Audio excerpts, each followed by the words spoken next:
Although this man and woman are speaking French, we can tell they are talking about the flowers she has for sale simply by watching their actions.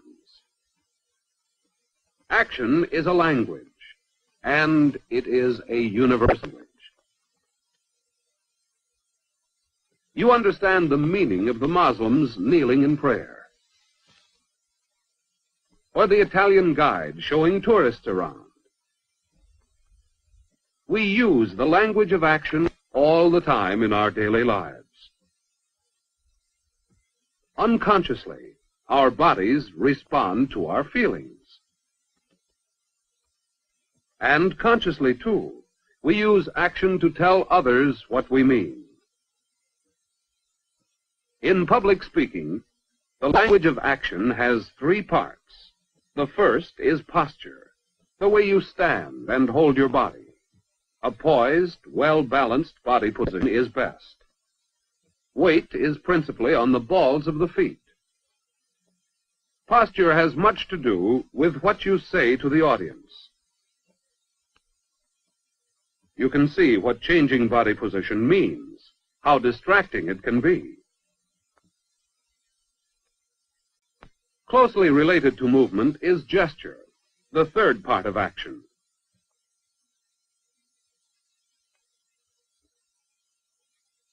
By gesture, we usually mean all movements except walking. This includes facial expressions, head movements, movements of the neck and shoulders, arms and hands, and the whole torso. In most gestures, all parts of the body work together to give a coordinated effect and meaning. An experienced speaker starts his speech while he is sitting in front of his audience.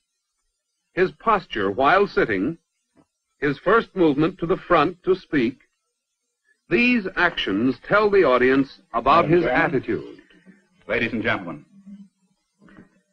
if most of us were to describe what we think of when we hear the word atomic energy, it would be a tremendous cloud floating awesomely and lazily heavenward. But today, I want you to think of a new meaning, of a small piece of metal on the end of a rod, separated by a plastic shield from the handle.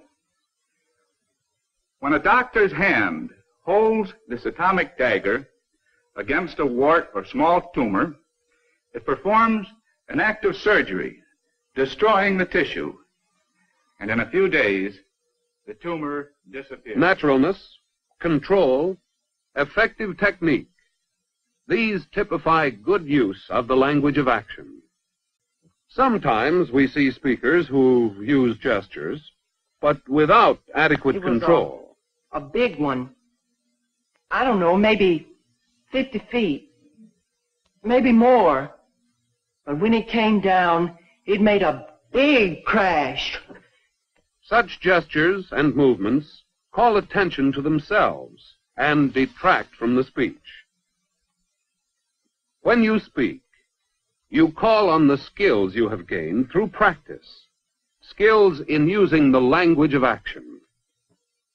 Remember, the language of action is a universal language. It is a language we use all the time in our daily lives.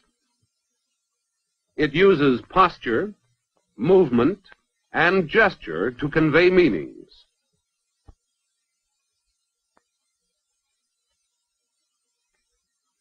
When we use this language in speech situations, we want naturalness, control, and precision. These come from knowledge and right practice. So perhaps you have found a new meaning for atomic energy, one that promises power, knowledge, and new controls of the forces of our universe. If you have, you know it is more powerful than the atomic bomb.